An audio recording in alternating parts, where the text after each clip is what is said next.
ঘোরা শুরু করছি আজকের ব্লগ। দেখুন আজকে আমরা কোথায় এসেছি, দীঘা।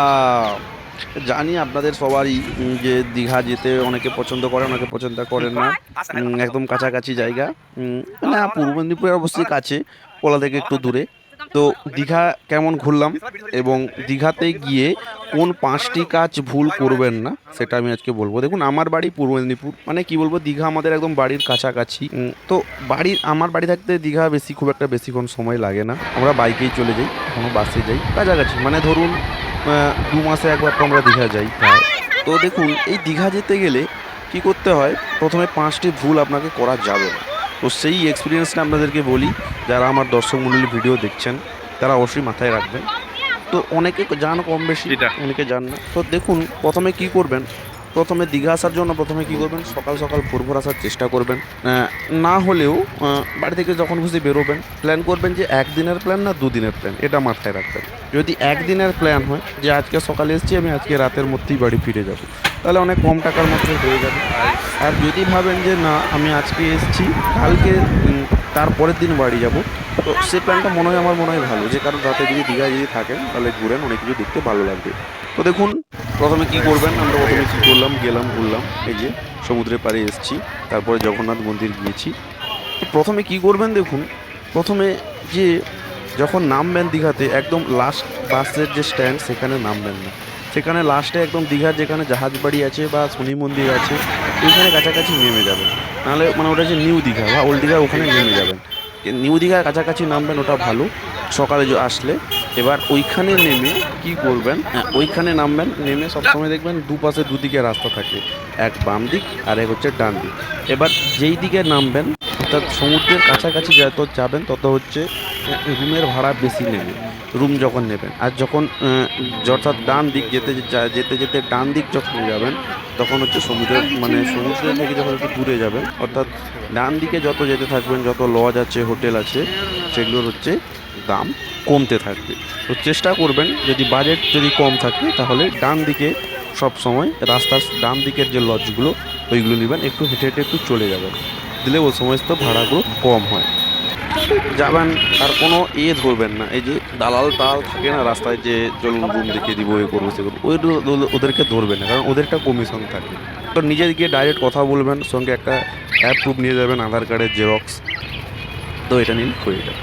তো গেলেন, যাওয়ার পরে দেখুন, প্রথমে যাওয়ার পরে রুম টুম নিলেন, তারপরে এরকম একটা রুম ধরুন যেরকম নেবেন, 500 টাকা থাকতে রুম শুরু, 500, 1000, যদি রাতে থাকেন 1000, 1200।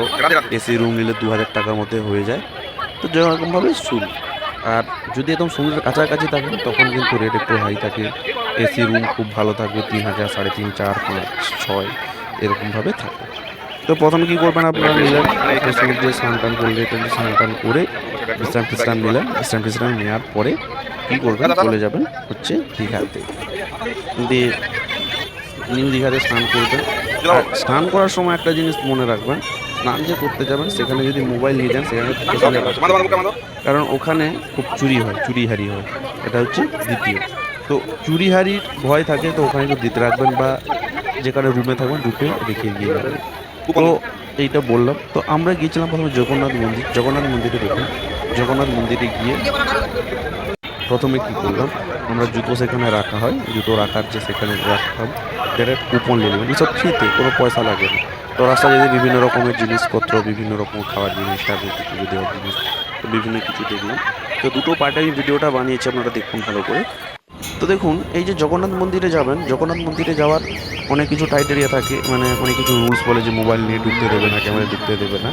তো এইটা অনেক আমি করেছি, লুকিয়ে টুকিয়ে অনেক রকমভাবে করেছি। তো আমাদেরকে দেখাচ্ছি, এই দেখুন কত সুন্দর ফুলগুলো। তো আপনার বাইরে ফটো তুলতে পারেন, ভিডিও করতে পারেন, কিন্তু ভিতরে ওরা করতে দেবে না।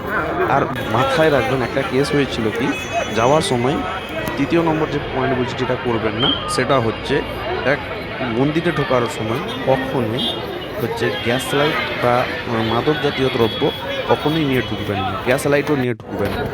মাদক জাতীয় দ্রব্য বা বিভিন্ন রকম চুরি চুরি তো নিয়ে ঢুকবেনই না, বা গ্যাস লাইট নিয়েও ঢুকবেন না। আমার যিনি একজন আঙ্কেল হন, উনি তো নেশা পান করেন, ধূম্রপান। তো আমি সবাইকে বলবো যেটা না করান, কিন্তু উনি যখন ঢুকেছিলেন, ওনার পকেটে ছিল। তো উনি সঙ্গে সঙ্গে পুলিশ ধরে নেয় চেক করে, সঙ্গে সঙ্গে কী করে, ওগুলো বিড়িটা যে ছিল, সিগারেট বা বিড়ি, আমার জাতীয় যা পদার্থ, ওইগুলো ভেঙে দেয়। এবং সঙ্গে যে দেশালাই ছিল বা দেশালাই বা গ্যাস লাইটার, ও গ্যাস লাইটারে কী করে, গ্যাস লাইটার খুলবে, গ্যাস লাইটার খুলে পুলিশ নিজে ওই ওখান থেকে পাথরটা বের করবে, গ্যাস লাইটারের যে ভেতরে পাথর থাকে না, ওইটা বের করে নেবে, ওইটা বের করে আবার লাগিয়ে আপনাকে দিয়ে দেবে, গ্যাস লাইটটা দিয়ে দেবে, এতে আগুন না জ্বলে। হয়ে গেল। এবার আপনি ঘুরুন, ভেতরে ঘুরুন, ফটো ফটো তুলুন, কত সুন্দর লাগছে দেখুন। রাত সন্ধ্যাতে সবসময় জগন্নাথ মন্দিরে সন্ধ্যার সময় আসবেন, খুব দেখতে ভালো লাগে। আপনাদের বলি, সকালে যদি আপনারা স্নান করেন দুপুরে, সকালেও আপনারা পুজো দিতে পারেন, সন্ধ্যাও পুজো হয়, সবসময় পুজো চলছে মন্দিরের সামনে। এখানে 50 টাকা 100 টাকা নেয়, যে কোনো একটা প্রসাদের একটা নিয়ে নেবেন। তো এইখান থেকে দেখুন আমরা গিয়ে এই যেখানে গিয়েছিলাম মন্দিরে, এই যে দেখুন যেগুলা শর্ট শর্ট ভাবে ক্লিপ দেওয়া আছে, এটা খুব এভাবে তুলছি। এই দেখুন জগন্নাথ দেবের পুজো মূর্তি। তো এইটা দেখুন, এইটা চারদিকে ঘুরে ঘুরে আপনি ফটো তুলবেন, দেখবেন, আনন্দ করবেন, খুবই ভালো লাগবে। আর হচ্ছে কি, খুব সাবধানে থাকতে হবে এখানে। তো এখানে ঘুরলেন, এখানে সিসিটিভিটি সব লাগানো আছে। এই চারদিকে গেট করা আছে। প্রথমে ঢুকলেন একটা গেট দিয়ে, দেখবেন ছেলেদের একটা আলাদা লাইন, মেয়েদের আলাদা লাইন। এখানে দেখুন বিভিন্ন জন ফটো ফটো তুলছে, দ্যাট করছে, চারদিকে পুকুর আছে। বিভিন্ন পুকুরে পদ্ম ফুল দেওয়া আছে, দারুণ দারুণ রকম অনুভূতি। আর সন্ধ্যার সময় আপনার সাধারণত কী করবেন, দুটো জায়গায় ঘুরতে পারেন। এক জগন্নাথের মন্দির, যেটা আমি ঘুরেছি। আরেকজন কি করতে পারেন, আরেকদিন ঢেউসাগরে ঢুকতে পারেন। ঢেউসাগরে ঢুকলে কি করবেন, তাড়াতাড়ি ঢুকতে পারেন। ঢেউসাগরটাও বেশ ভালো লাগে দেখতে, ঢেউসাগরেও খুব আনন্দ হয়। বা ওল্ড দীঘাতেও ঘুরতে পারেন সন্ধ্যাবেলা। এই তিনটা স্পট খুব ভালো সন্ধ্যাতে ঘোরার জন্য। আর সকালে ঘোরার জন্য কি করবেন, সকালেও জগন্নাথ দেবের মন্দিরে প্রণাম করতে পারেন, পুজো দিতে পারেন সকালে। বা সকালে সব থেকে একদম ভোর ভোর উঠে সানরাইজ, সূর্য যে উদয় হয় ওটা দেখতে পারেন। তারপরে জোয়ার ভাটা তো থাকে, জোয়ার ভাটা যখন সমুদ্রে নামতে দেবে না, যখন সেইটা দেখে নামতে হবে। আচ্ছা, তারপরে দেখুন জগন্নাথ মন্দিরে আমরা যে গিয়েছিলাম, জগন্নাথ মন্দিরে এরকমভাবে উঠবেন। তারপরে এইখানে একটা আছে, মানে এইখানে যে মন্দির আছে, ভেতরে অনেক সময় পুজো দেওয়া হয়, পুজো দেওয়ার জন্য একটা লাইন পড়ে, বড় লাইন। যারা পুজো দিতে চান ওইখানে আপনারা লাইন দিয়ে দিবেন, বড় ফুল এবং ঠাকুরের ফুল লাগিয়ে দিবেন। এখানে দেখবেন ভেতরটা এমনভাবে কারুকার্য যে দেখলে আপনার মন ভরে যাবে, অর্থাৎ ভেতরে একদম শান্তশিষ্ট। আর এইটি হচ্ছেন জগন্নাথ দেব। এই দেখুন এই ফটোটা, ইনি জগন্নাথ দেব। এইটা দেখুন, আর পতাকা সবসময় উঠতে থাকে। এখানে এলে না আমার শান্তি, মনটা পুরো ভরে যাবে, দারুণ লাগে, জানেন তো, দারুণ। দেখুন এইরকমভাবে আমরা জগন্নাথ মন্দির ঘুরলাম, পুজো টুজো দিলাম, প্রসাদ নিলাম, প্রসাদ খেলাম, চারদিকে ফটো তুললাম, ভিডিও করলাম। এবং এই দেখুন এই দিকটা হচ্ছে গেট থেকে বেরোনো যায়। আর কাছে দেখবেন আরেকটা মন্দিরের মতো সাইডে আছে, সেখানেও লাইন পড়ে উল্টা সাইডে। এই দেখুন এইখানটা লাইন পড়ে, সেই দিক থেকে হচ্ছে প্রসাদ দেওয়া হয়। আপনারা চাইলেও সেখানে গিয়ে প্রসাদ খেতে পারেন, খুবই ভালো লাগবে। আর আর যেটা বলবো আপনাদেরকে, যে দীঘানাথ মন্দিরটা দেখবেন, এখানে দীঘাতে তো অনেক কিছু দেখার আছে। দীঘা থেকে আপনি উদয়পুর, শঙ্করপুর, তালসারির কেসটা তো জানেন, যেখানে আমাদের অভিনেতা রাহুল, উনি মারা গিয়েছিলেন। তো সেই তালসারিতেও যাওয়া যায়, সেই দীঘাতে গেলেই কাছাকাছি সবগুলোই পড়ে। তো এখান থেকে আবার মন্দারমণিও যাওয়া যায়। তো এগুলো হচ্ছে ট্যুরিস্ট। তারপরে এখান থেকে চন্দনেশ্বরও যাওয়া যায় কাছে, দূরে হয় চন্দনেশ্বর চলে যান একটু।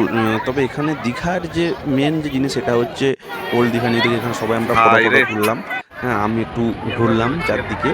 তো দেখুন এখানে আমরা সব সময় আসি, তো আজকে ফ্যামিলি নিয়ে এলাম, মা মাসি, তারপরে হচ্ছে বাবা মেসো সবাই এসছে, একটু আনন্দ করলাম।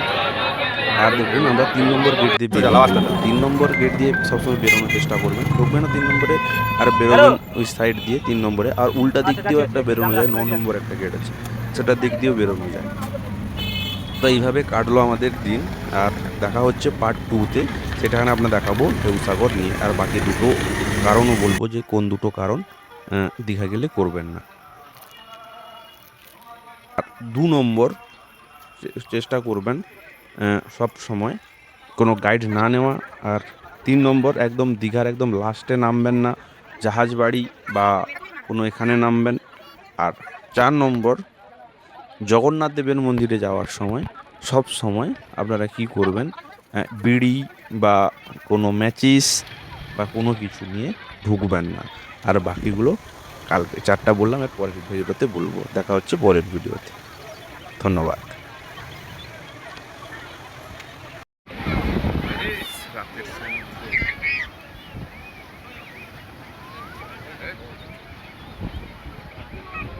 आगे आगे आगे ऊपर करिए ऊपर करिए ऊपर करिए ऊपर करिए।